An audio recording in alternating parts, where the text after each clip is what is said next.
Hello there. How's it going, Brad? Good. How are you doing? I'm doing wonderfully. Let's dive in. I want you to take me back. Give me a little origin story.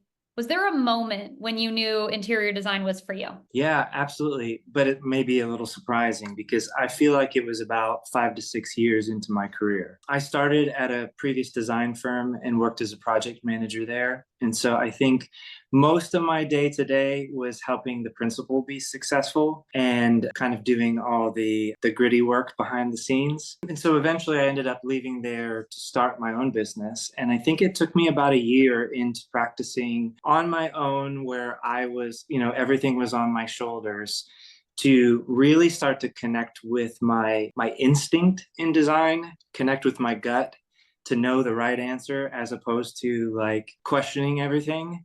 And I think it's really when I fell in love with design because being able to do an art form and come from such an instinctual place, really, I guess, out of your gut just makes it so much more fun. I think you get out of your head and you get more into like the feel of it. Totally. I think that's a really common hurdle for creatives. Yeah. What do you have any tips for how to get out of your head, or what got you over that hump and made you trust yourself a little more? Yeah, you know what? It's probably a personal journey that everyone comes to at different times. It really was having to have everything on my shoulders. And I honestly, I remember in my first year, one of my first jobs, I was like, nothing's going to fit, nothing's going to match. I'm going to screw this up. And I have no one to fall back on. I don't have a boss. I'm not working for somebody else. And then it was beautiful and they loved it. And I was like, okay. And so it's like every time you take in those little wins, I think you expand a little bit. And as long as you allow yourself to expand, I think you start to really get into that more instinctual place. Hold on to all of those little moments. From a business standpoint, what's been the most unexpected challenge for you and how'd you overcome that? Yeah. We've been in business for 11 years. It started with just me in my basement. 2 years in, I hired my first studio manager. And so there've been little challenges along the way of learning like how to grow the business, how to add staff, go to a commercial space, all of that. But I think that's just the nature of doing business. The biggest challenge that has really been over the last like 2 to 3 years, we've grown to the point where I'm trying to take larger jobs and less jobs, really jobs that start at architectural phase and take us all the way through the building of the home and then furnishing it and completing it. And so what I'm finding is based off of delays in construction and all of that, we're having much higher highs and much lower lows. Uh-huh. Where we go through a season of like nobody's purchasing furniture right now. We're in architectural planning and all of that. And so we're not having the big bump of like now we're furnishing the home. And so it's really just processing how do we line things up so that we don't have the big dips. And I'm not always successful at it because there are elements that are out of my control. As a tangible business solution, we did set up a line of credit. And for me, just being able to like help through a low, fill that in, pay it back off the next time that we are ascending has been really helpful.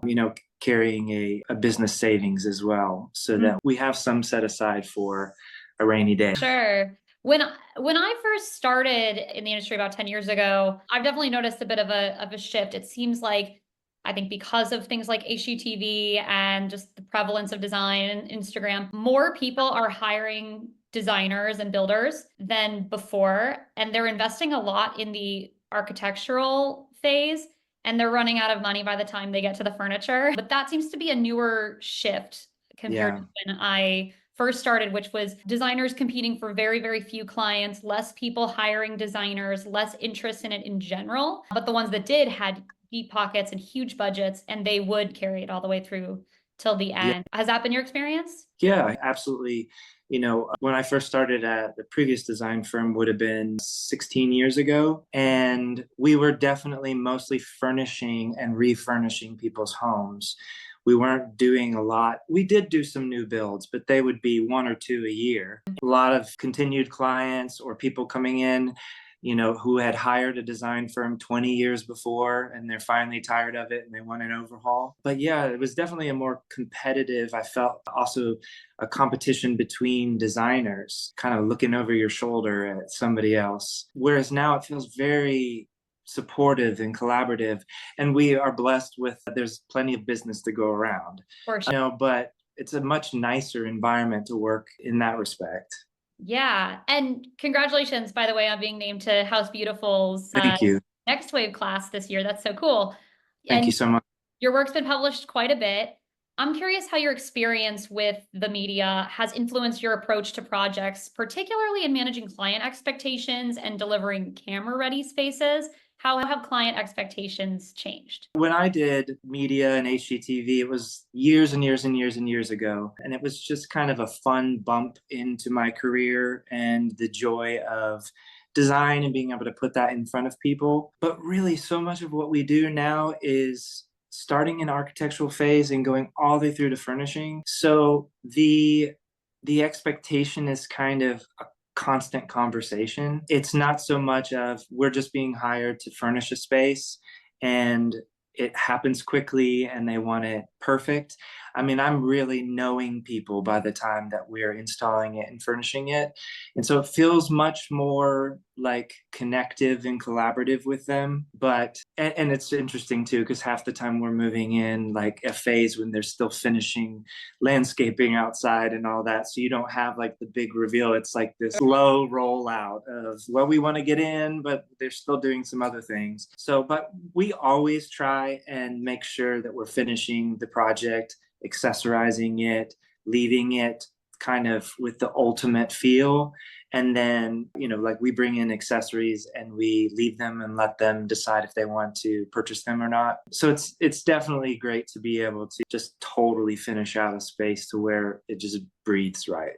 That's great. In addition to that accessories trick where you bring them all in, do you have other sort of ancillary services that you offer aside from just the design build services? Well, like if we do an out of state project, we've done many of them turnkey where we've, done all the bedding, washed all the towels, got them all put together, have some kind of standard kit in all the bathrooms, all the kitchen accessories. It's a lot of work to think about like how somebody wants to live in a space and get all that prepped for them. So we don't do it. That would be one thing. We do art installation. I work with an art installer here in town. He's really great at his job. And so, he comes in on the back end of our installs. He and I do a walkthrough. We place where everything is, and then he just takes off and knocks it out. So those are some of the other things that we sometimes have to do in order to make the space completely finished. I'm very grateful that gone are the days that I am out there with a level and marking the walls with pencil and erasing it. So You're moving now on I up, can just Brad. now I can just say, here's what I want and walk away and he does it. That's awesome. What are some of the more valuable lessons you've learned about sourcing and working with furniture manufacturers? I think there's a couple things in there. One would be relationship, because when I started my business, one of the best things that happened for me was I was typically the person who interacted with the reps and manufacturer reps at my design firm before. And when I reached out to them to let them know that I was launching my business, really everyone that I spoke to was like, we 100% want to support you. Let us know how we can get you set up with our account. And I think, really facilitating that relationship and letting them know how valued they are was really a big part of allowing me to get there. And then also I find that all the design that we do, we really do have to design high low. And so being able to have direct wholesale accounts where I'm going directly to the manufacturer and picking how it's going to be made, but buying it at the best price point allows me to fill in the one of a kind pieces and have really stable, well crafted, like filler everywhere that I know how it's being made, where it's being made. And really, the way that I can work those budgets is by making sure that I have a direct account with those. I can't come in at the highest price point on everything, or we won't be able to finish a project. Yeah. What are some of your favorite places to source those cool one-off pieces? And then what are some of your workhorse filler lines that you use over and over again? We're always perusing First Dibs. We have a couple antique stores here in town that I really like giving business to. There are some sources, like there's a company called Club Coup that brings in these really great re-edition kind of organic pieces. And some of our beach projects we've done, we'll be able to do like these washed wood consoles and things like that, or pottery that's coming from, some of these people that are sourcing it from overseas. So I love finding those types of pieces. We do a lot of business with Vanguard Furniture, with Hickory Chair, Bernhard. They are some of our tested lines that we're able to kind of grade in fabrics, wood finishes, and really get a quality piece that's well made, 8-way hand tied, all the things, kiln dried wood, because we're in a day where our clients can't sit on it. And so I really have to be able to say, I've gone to market, I've sat on it, I know how it's being made, I know it's going to live well for you. And so having those types of accounts means I can actually say that with confidence. If I was buying all my upholstery and they're all antique or they're all, secondhand and we're recovering them, you don't really know how long they're going to last. Or Definitely. Would you say then, because of the nature of how we shop on the internet, that that's made things like going to market so much more important? Yeah, for me it is. I think because you just have to sit and see. That's what I always call it. We don't have a storefront where we're selling. And so I'm not at market buying. It's rare that it lines up that I'm buying for a client at the exact time that market's happening. But I go think, hey, in 6 months, I'm going to be really deep in furnishing this house.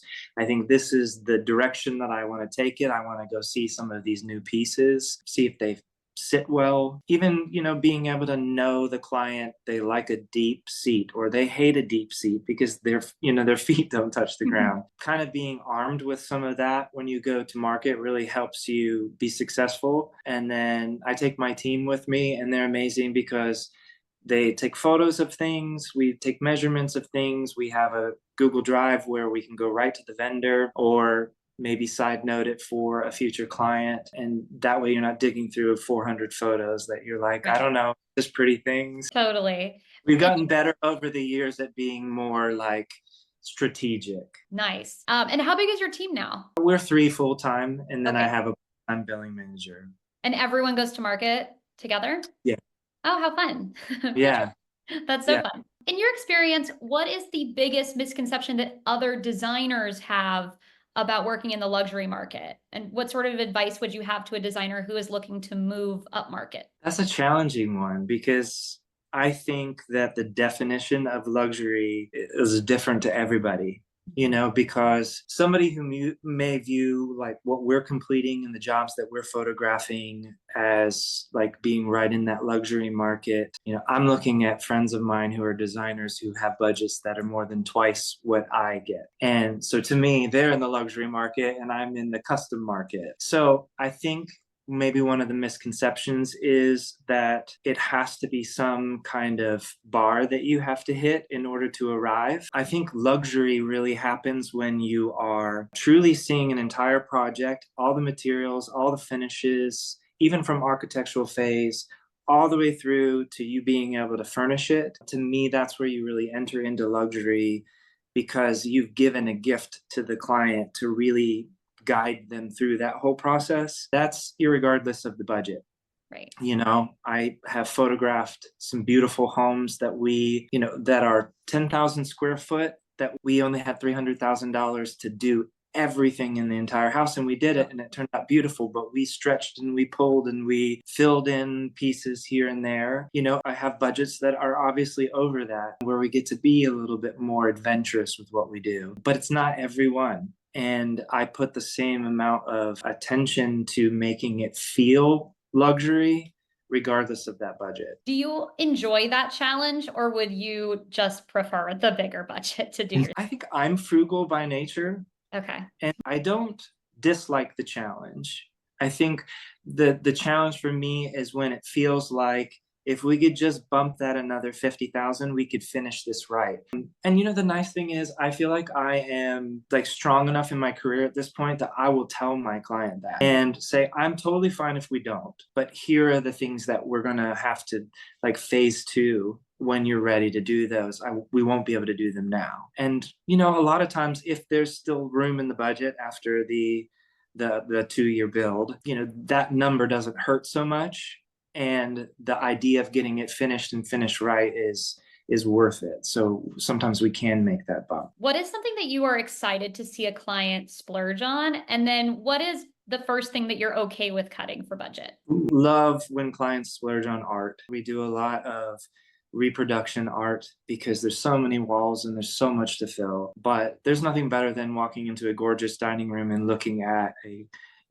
custom gorgeous piece of art or pair of art or whatever. I think that is 100% probably the top for me. Lighting as well. Lighting sets you apart from a beautiful custom builder grade look to something that's truly unique. And again, that's high-low. Like, I would love to do really unique custom lighting in every single bathroom and in every single bedroom, but a lot of times we pick the public spaces, we pick the high impact places, and then secondary bathrooms and things like that. We can get just as good a look without having to spend that much. So that's an area I don't mind saving in. I think also it's a mix of the way we handle upholstery. I really want to spend on like the sofas and the things that you're going to sit on, spend a lot of time on, and make sure that it's made really well. If you go into a guest room and you have a side chair in there that's going to get sat in 3 times a year, we may go to a company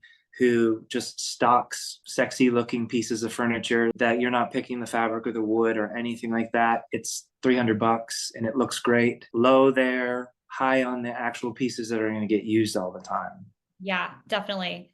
Do you have a favorite project or one that you found particularly rewarding? Yeah, I do. And it's interesting because it a project that was actually a really difficult time for my client as they lost somebody in their family. And we were about halfway to 3/4 of the way through the project. And they just kind of had to tap out and say, Brad, finish this. And I just tried to kind of dig into my intuition and my relationship with that client and make the rest of the decisions for them. And so, like, the outcome of that was so meaningful. And now I get texts all the time that are like, how did you choose that? How did you know that's what I would want? How did you make this place so peaceful? They want to spend all their time there. And so, from tragedy, it brought really a place of respite and recovery for them. And so to me, like, every job is important and every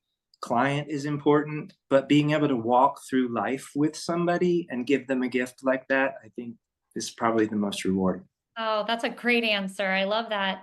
Yeah. And dream a little. Is there a dream project that you would love to have realized? Oh, there's so many dream projects. I mean, like, I don't know, give me a mountain home, all over the place. But are you familiar with Alice Beach in Florida? No, where is that? If you're not, you have to look it up. It's spelled ALYS. Okay. It's this absolutely gorgeous community on 30A on the beach. All white buildings, white roofs. It's gorgeous. It's really a place where a lot of people from the Southeast vacation. And so we've had the blessing and opportunity to do 6 projects down there over the years. And the way that the community is the non-ocean side of the community is kind of like growing rapidly, and it's their program builds. And so you're working with a developer, you're picking kind of from their level of finishes. We always kind of do our own lighting package, but you're within a design package, and it turns out absolutely gorgeous. But Oceanside, they're all custom builds, custom architecture. And so to be able to kind of imagine a space from start to finish,